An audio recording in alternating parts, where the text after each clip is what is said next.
Now coming to the lecture 16. So in the previous class we have seen what happens when egg is not fertilized. Now let's see what happens when egg is fertilized. Now as you can see, this is your secondary oocyte, isn't it? Now this is the ovum and this is your zona pellucida, as you can see here. Okay, and now this is your vitelline, pre-vitelline membrane is there. Okay, space is there, and this is your pre-vitelline membrane. Okay, now what do you see here? This is your corona radiata. Now you can see here the sperms are there, and when the sperms they come and fuse with the zona pellucida, what happens? Your sperm has got on its tip acrosome, isn't it? So it releases this fusion with the pellucida that triggers the exocytosis of your acrosomes.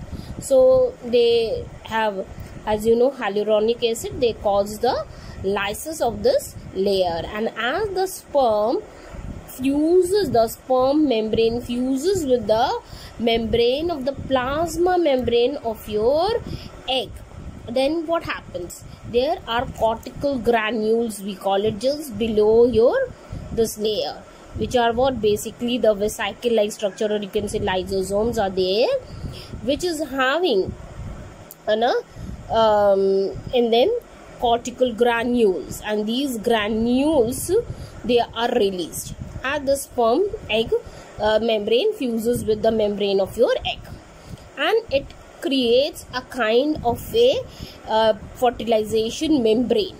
Okay, so between this pre-vitelline membrane and your egg membrane, another kind of a membrane is formed, which is called as fertilization membrane, or you can say fertilization envelope, which prevents another sperms. So what it does, there are receptors on it, so on the membrane, which all these receptors are cleaved off from the membrane.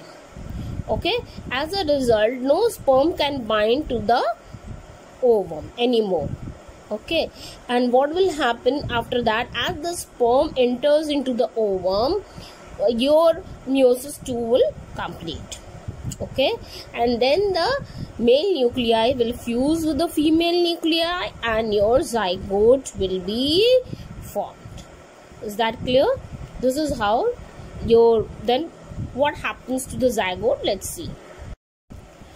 As you can see here, you can see here the sperms are binding with that, and then when fusion the zygote is formed, then you can see here that is cleavage is taking place. Here two cells are formed, isn't it? I can show here upwards also. You can see the sperms are there. This is your secondary oocytes. Fusion, zygote is formed, and this is after 30 hours your first cleavage takes place. Then after that, our 10 hours, then second cleavage takes place. Okay, these cells are called as what? Blastomeres. Okay, and end of the third day it forms a ball like structure, okay, which is called as what? Morula. Okay, which consists of 18 to 16 blastomeres.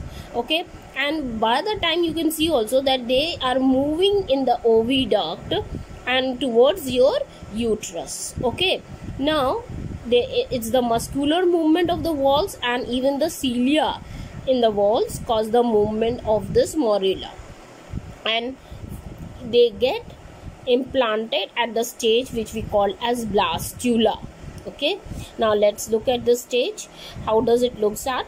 See, this inside it has got a fluid filled cavity which we call as blastocele, and it has got an outer layer of cell which we call as trophoblast, and this cell is called as inner cell mass. So your inner cell mass will give rise to your entire embryo. Okay, and your trophoblast cells, they will form your extra embryonic membrane.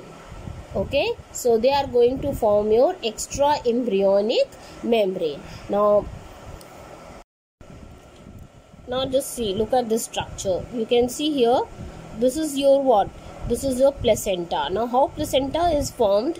See, your trophoblast cells, they form a chorionic villi. They form a villi like structure. Okay, finger like projections are there. They get interdigitated with your uterine wall. Okay, and they give rise to the structure called as placenta. And through this placenta, what is happening? There is an exchange of substances taking place between mother and your embryo. Okay, so what is happening here? There is an interdigitation of a mother and a embryonic blood.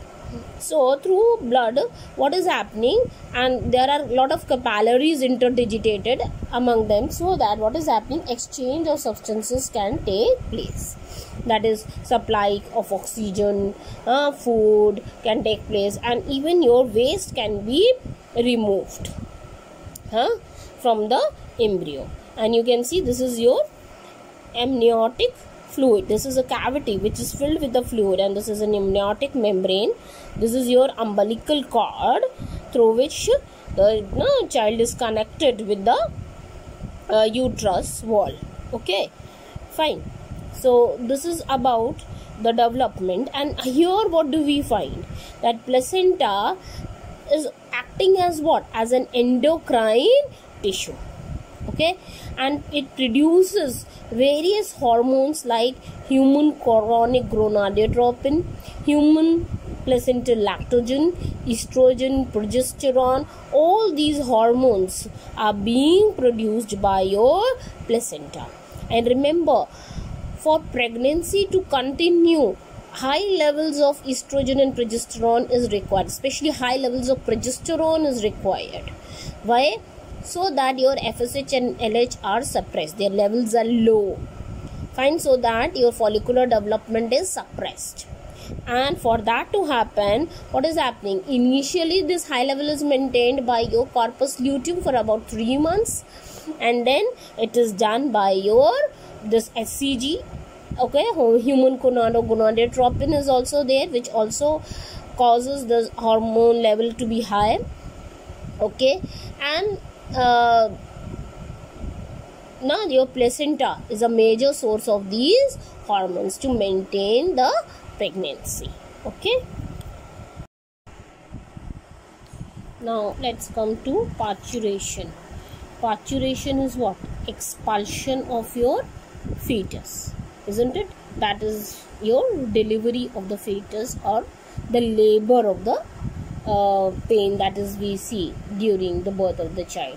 And see, this parturition is a neuroendocrine mechanism. What happens here? A fully developed fetus and a mother's posterior pituitary, and you know, posterior pituitary activates oxytocin receptors on the uterus, and from the posterior pituitary, from the mother, is released what? Oxytocin. This oxytocin stimulates uterus to contract. Okay, and this oxytocin also stimulates the placenta to make prostaglandin, and these prostaglandins, they stimulate more contraction of the uterine. They act on basically on muscles and contract it more and more. Now see, this contraction of the uterus, it acts as a positive feedback which stimulates the placenta to make more and more prostaglandin, and this contraction of uterus also stimulates your posterior pituitary to form more and more oxytocin. So this is your best example of positive feedback. Okay, and this is how the intense contraction of uterus takes place, which causes the expulsion of the fetus from the uterus. Okay, that's how the child is born. Now let's come to the last topic, that is lactation. Lactation is what? That is your production of mother's milk, isn't it? How the milk of the mother is being produced. Now what do you see here? The major here, suckling and changes in estradiol level. Now the level of estradiol will change after the birth of the child, isn't it? Now what will happen? it will give signal to the hypothalamus. Okay, now hypothalamus will act on anterior pituitary, and anterior pituitary will release what? Prolactin, which will stimulate your mammary glands to produce what? Milk. So prolactin from the anterior pituitary acts on your mammary glands to produce milk. And suckling only, okay, signals as what? On the posterior pituitary, and the posterior pituitary secretes what? Oxytocin, which causes the release of milk from the mammary glands. Okay, so as baby suckles more and more milk is being produced and is being released. Fine. Thank you. We have finished the chapter now.